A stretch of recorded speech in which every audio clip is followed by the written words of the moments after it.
I have been investing in the market from late 2016 and तब से लेके अब तक मेरे सबसे ज्यादा प्रॉफिटेबल इन्वेस्टमेंट्स कौन से रहे उसके बारे में आज के इस एपिसोड में हम बात करेंगे। So everything in this episode,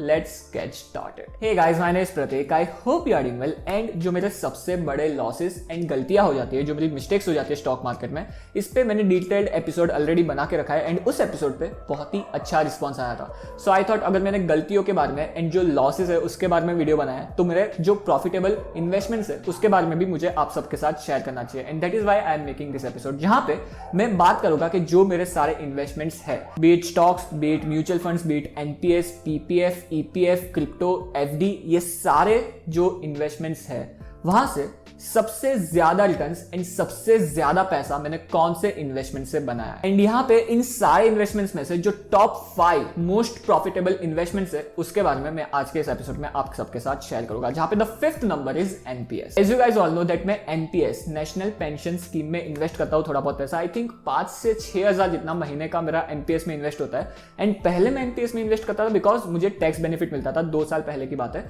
and then I got to know that जो न्यू टैक्स रिजिम है उसमें मुझे ज्यादा बेनिफिट मिलेगा और कम टैक्स देना पड़ेगा, तो मुझे न्यू टैक्स रिजिम ऑप्ट करना चाहिए। एंड वहां पे एनपीएस में इन्वेस्ट करने पे मुझे कोई टैक्स बेनिफिट नहीं मिलता, but still I want to invest in NPS because ये एक अच्छी हैबिट है जहां पे मेरा रिटायरमेंट फंड अच्छे से प्रिपेयर हो रहा है। अगर आपको नहीं पता एनपीएस क्या होता है तो मेरा इस चैनल का सबसे फर्स्ट एपिसोड था एनपीएस के ऊपर, जो आप चेकआउट कर सकते हो। एंड वो थोड़ा वियर्ड आपको लग सकता है बिकॉज फर्स्ट एपिसोड था मेरा। उस एपिसोड में मैंने डिटेल में समझाया एनपीएस के बारे में, दैट एनपीएस होता क्या है, उसमें कैसे इन्वेस्ट करते हैं, कैसे टैक्स बेनिफिट्स आपको मिलते हैं एनपीएस में इन्वेस्ट करने के, कितने रिटर्न्स आपको मिल सकते हैं एनपीएस में इन्वेस्ट करने के बाद, and all those things. And जब आप एनपीएस में इन्वेस्ट करते हो तो there are I think 5 to 6 fund houses जिनकी पेंशन स्कीम है वहां पे, और उसमें से आपको चूज करना पड़ता है कि कौन सी पेंशन स्कीम के साथ आप जाना चाहते हो। सो आई वाज लाइक कि एचडीएफसी में इन्वेस्ट करना चाहिए because I had to be sure कि ये जो फंड हाउस में चूज कर रहा हूं वो फर्स्ट ऑफ ऑल एक अच्छा ट्रस्टेबल फंड हाउस हो, and secondly it should survive in a longer period of time because right now my age is 24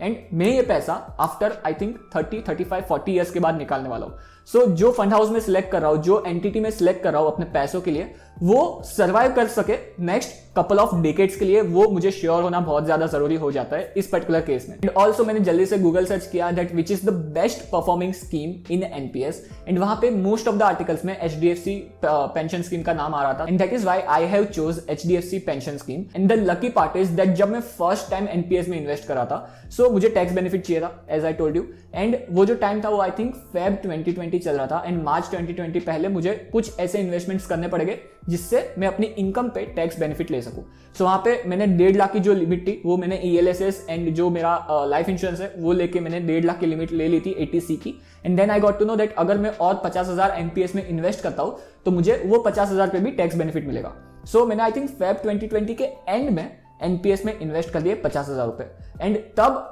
as we all know that market crash पड़ा हुआ था, एंड तब जो मुझे NAV मिली वो बहुत ही नीचे के प्राइस पे मिली थी। And similarly for next year I was prepared that मुझे एनपीएस में इन्वेस्ट करना है बिकॉज वहां पे मुझे टैक्स बेनिफिट मिलेंगे। सो आई थिंक अगस्त या फिर सितंबर में मैंने और 50,000 नेक्स्ट ईयर के टैक्स को बचाने के लिए एनपीएस में इन्वेस्ट कर दिया। तब भी मुझे एक अच्छे प्राइस पे एनएवी मिली बिकॉज तब भी जो मार्केट का लेवल था अगर हम अभी से कंपेयर करें तो बहुत ज्यादा नीचे था, एंड दैट इज वाई जो ओवरऑल रिटर्न मुझे मिल रहे हैं एनपीएस में राइट नाउ वो हो जाते हैं अप्रोक्सीमेटली 23-24% के आसपास। The 4th most profitable investment for me is ITC, जहां पे आईटीसी का मेरा एवरेज बाइंग प्राइस है अप्रोक्सीमेटली 179 रुपीज के आसपास। यहाँ पे as of now current market price I think approximately 222 rupees के आसपास चल रहा है, एंड मेरे जो इन्वेस्टमेंट पे रिटर्न है वो अप्रोक्सीमेटली 23-24% के आसपास है। बट यहाँ पे थ्रू आउट 2 ईयर्स मुझे डिविडेंड्स भी बहुत अच्छे खासे मिले हैं आईटीसी से। तो अगर हम ओवरऑल नेट रिटर्न्स देखें आईटीसी से तो वो अप्रोक्सीमेटली 30-35% के आसपास हो जाते हैं अगर हम डिविडेंड्स को भी इंक्लूड करें तो इस प्रॉफिट में। And why I like ITC as a long term investments, इसके ऊपर बहुत सारे एपिसोड्स ऑलरेडी अपलोडेड है चैनल पे, आप जस्ट चैनल पे जाओ एंड आईटीसी सर्च करो आपको मिल जाएंगे। But long story short, I am very really bullish on ITC FMCG business, and जिस तरह से आईटीसी अपने एफएमसीजी बिजनेस को ग्रो कर रहा है, I personally think so that ITC के एफएमसीजी बिजनेस में ऑपरेटिंग लीवरेज किक इन होगा, and 2 to 3 years down the line I personally think so that जो प्रॉफिट कंट्रीब्यूशन है वहां पे एफएमसीजी अदर का जो पोर्शन है वो भी अच्छा खासा कंट्रीब्यूट करेगा और आईटीसी की री रेटिंग होगी और आईटीसी को एक अच्छा वैल्यूएशन मिलेगा इन द फ्यूचर। ये जो मेरा इन्वेस्टमेंट थॉट प्रोसेस है, इन्वेस्टमेंट थीसिस है आईटीसी के इन्वेस्टमेंट के पीछे, वो अगर अच्छे से प्ले आउट नहीं होता है इन द फ्यूचर फिर भी मेरा जो एवरेज बाइंग प्राइस है आईटीसी का वो बहुत ही ज्यादा कम है। सो इफ आई विन, मेरा जो प्रॉफिट रहेगा वो बहुत अच्छा रहेगा, बट इफ आई लूज, जो मेरा प्रॉफिट है वो कम होगा बट मुझे लॉस नहीं होगा। तो ये मेरा थॉट प्रोसेस है आईटीसी के इन्वेस्टमेंट के पीछे। The third most profitable investment for me is axis long term equity fund, जो एक टैक्स बेनिफिट फंड है, ELSS फंड है, एंड वहां पे मैंने इन्वेस्ट किया था मार्च 2020 एंड थोड़ा बहुत और इन्वेस्ट किया था नेक्स्ट ईयर, आई थिंक अगस्त या फिर सितंबर में, to have a tax benefit.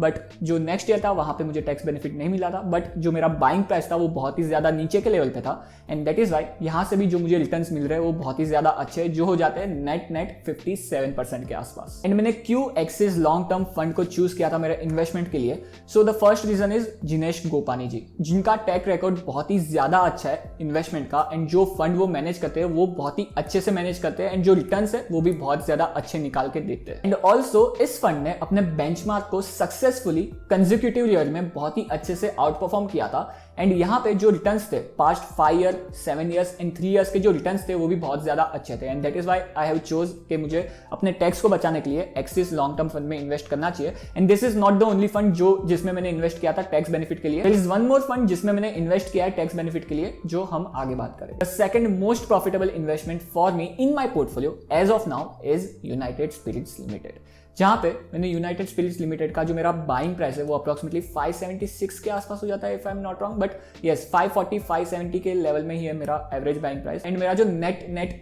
Profit है वो अप्रोक्सीमेटली 63% के आसपास हो जाता है यूनाइटेड स्पिरिट्स लिमिटेड का। In the good part is यहाँ पे मैंने एक अच्छा पोर्शन अपने पोर्टफोलियो का इन्वेस्ट किया है, अप्रोक्सीमेटली 8 to 9% के आसपास मेरे टोटल नेटवर्थ का यूनाइटेड स्पिरिट्स में इन्वेस्टेड है। सो जो मेरा प्रॉफिट है वो भी बहुत अच्छा खासा दिख रहा है यूनाइटेड स्पिरिट्स लिमिटेड के इन्वेस्टमेंट पे, and I am really very bullish for the future as well that ये जो इन्वेस्टमेंट है वो मेरे पैसों को एक अच्छे रेट से कंपाउंड करते रहेगा ऑन अ लॉन्ग टर्म। जहां पे I want to tell you guys the investment thesis behind United Spirits Limited. The first thing is that United Spirits Limited की जो बैलेंस शीट है वो बहुत ही ज्यादा अच्छे से क्लियर हो रही है, एंड जो एक्स CEO थे यूनाइटेड स्पिरिट्स लिमिटेड के, जो हो जाते हैं आनंद कृपालू जी, उन्होंने यूनाइटेड स्पिरिट्स लिमिटेड की बैलेंस शीट को बहुत ही ज्यादा अच्छे से क्लीन किया है, एंड जो उधार है वो बहुत ही ज्यादा अच्छे से ईयर बाय ईयर डिक्रीज होता गया है यूनाइटेड स्पिरिट्स लिमिटेड का। And right now and throughout as well in past couple of years से जो मेजर फोकस है यूनाइटेड स्पिरिट्स लिमिटेड उर्फ डिएजो इंडिया का वो है प्रीमियमाइजेशन पे। जो प्रीमियम लिकर्स है उनको वो सेल करना है, बिकॉज वहां पे जो प्रॉफिट मार्जिन है वो बहुत ही ज्यादा अच्छे है, and as we all know in India जो पर कैपिटा इनकम है वो ग्रो हो रही है, जो एस्पिरेशनल क्राउड है, जो मिलेनियल क्राउड है वो ग्रो हो रहा है, एंड हमारी जो टोटल पॉपुलेशन है उसमें से ज्यादातर पॉपुलेशन यंग है, एंड ये पॉपुलेशन ब्रांड स्पेसिफिक है, उनको ब्रांडेड चीजें यूज करना एंड कंज्यूम करना पसंद है। एंड यहाँ पे यूनाइटेड स्पिरिट्स उर्फ डिएजो इंडिया के पास बहुत सारी ऐसी ब्रांड्स है जो बहुत ही ज्यादा फेमस है एंड बहुत ही ज्यादा केसेस सेल करती है per year. The only thing was missing in United Spirits was sales growth, and जो न्यू CEO आए जो हो जाते हैं हिना नटराजन जी, वो सेल्स पे बहुत ही ज्यादा फोकस्ड है, एंड अगर सेल्स अच्छे से ग्रो होती है यूनाइटेड स्पिरिट्स की इन द फ्यूचर, तो I personally think so that जो स्टॉक प्राइस है वो भी बहुत ज्यादा अच्छे से एप्रिशिएट होते रहेगा इन द फ्यूचर, एंड अपने शेयर होल्डर्स के लिए बहुत अच्छी वेल्थ जनरेट करते रहेगा in the future. The first and सबसे ज्यादा प्रॉफिट मुझे जिस इन्वेस्टमेंट से मिल रहा है as of now in my portfolio वो हो जाता है मिराई एसेट का टैक्स सेविंग फंड, जहां पे मैंने फर्स्ट इन्वेस्टमेंट किया था मार्च 2020 के स्टार्ट में, एंड सेकंड इन्वेस्टमेंट किया था मार्च 2020 के मिड में। तो आपको एक अंदाजा आ गया रहेगा दैट कितने नीचे के लेवल पे मुझे एनएवी मिली रहेगी, because that was the bottom of the market. And जो रीजन था Mirae asset tax saving fund में इन्वेस्ट करने के लिए वो सेम था, टैक्स बेनिफिट मुझे लेना था, एंड एज ऑफ नाउ जो मेरे टोटल नेट रिटर्न्स बन जाते हैं मिराई एसेट से वो हो जाते हैं अप्रोक्सीमेटली 87% के आसपास। And Mirae asset tax saving fund को चूज करने के भी बहुत सारे रीजन हो जाते हैं। The first and most important reason is Nilesh Surana ji, जिनका जो ट्रैक रिकॉर्ड है वो बहुत ही ज्यादा अच्छा है, एंड उनके under Mirae asset tax saving fund ने अपने बेंचमार्क को एंड जो ओवरऑल कैटेगरी है ELSS फंड की उनको बहुत ही ज्यादा अच्छे से आउट परफॉर्म किया है। इसी वजह से Mirae asset tax saving fund के अगर हम 3 ईयर 5 ईयर एंड 7 ईयर्स के रिटर्न्स देखें तो वो बहुत ही ज्यादा अच्छे हो जाते हैं। And also one very good thing about this fund is that ये फंड अपने बेंचमार्क को बहुत ही ज्यादा अच्छे से आउट परफॉर्म कर रहा है कंसिस्टेंटली। ये फंड अपनी कैटेगरी को बहुत ही ज्यादा अच्छे से आउट परफॉर्म कर रहा है कंसिस्टेंटली, एंड ये फंड के जो रिटर्न्स है वो भी बहुत ही ज्यादा कंसिस्टेंट एंड अच्छे है लास्ट कपल ऑफ ईयर्स की अगर हम बात करें तो। फिर भी एक अच्छा फंड होने के बाद भी ये फंड का जो एक्सपेंस रेशियो है वो बहुत ही ज्यादा कम है, जो हो जाता है अप्रोक्सीमेटली 0.41% के आसपास। और इन सारे रीजंस की वजह से मैंने Mirae asset tax saving fund को चूज किया था अपने टैक्स सेविंग पर्पस के लिए एंड इन्वेस्टमेंट के लिए। सो ये मेरे टॉप